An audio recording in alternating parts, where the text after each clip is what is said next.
सर्पगढ़ जंगलों से घिरा, राजाओं की धरती और नागों का गढ़। यहाँ मंदिरों में इतिहास सांपों की भाषा में लिखा जाता था और अधूरी रातों में नीली रोशनी आकाश को रहस्य से भर देती थी। गांव के लोग जानते थे जंगल में छिपा है एक खजाना, पर वह पाने के लिए मनुष्य नहीं, महान रक्षक चाहिए। सर्पगढ़ के राजमहल में जन्मे राजकुमार आरव, तेज तलवार से अधिक तेज बुद्धि और सिंह से भी बड़ा साहसी हृदय।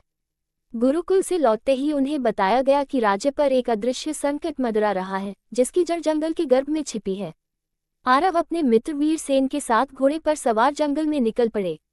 जंगल का मौन किसी मंत्र जैसा था, पेड़ पहरेदार, हवा फुसफुसाती चेतावनी और रास्ते धीरे धीरे रोशनी से अंधेरे में बदल रहे थे। तभी सामने दिखी नीली दिव्य चमक जो पुकार रही थी। जंगल के बीच प्राचीन विशाल नाग मंदिर, दीवारों पर नागकाल की कथाएं, धूप दीप की सुगंध और हजार बेलों के बीच एक जीवित प्रतिमा, नागराज का सिंहासन। और ठीक उसके ऊपर हवा में तैरती हुई नीलम सी चमकती नागमणि। धरती चीरती गर्जना गूंज उठी।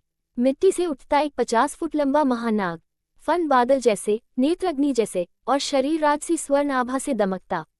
ये थे नागराज, तक्षक मणि के नहीं, धर्म के संरक्षक।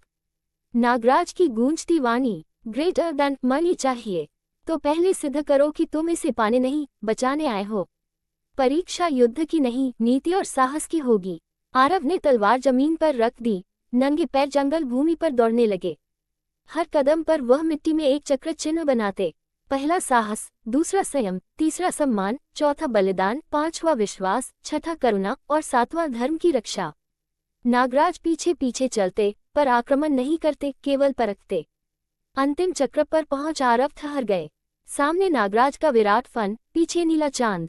आरव ने धरती पर घुटने रख हाथ जोड़कर कहा, ग्रेटर देन, जो शक्ति स्वार्थ में बंद है वह शाप है।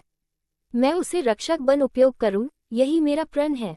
ये सुनते ही जंगल भी शांत हो गया। नीला ऊर्जा घेरा टूट गया। चमकती नागमणि स्वयं तैरकर आरव की हथेली में आ विराजमान हुई। पर यह राजकुमार की संपत्ति नहीं, धर्म की धरोहर थी।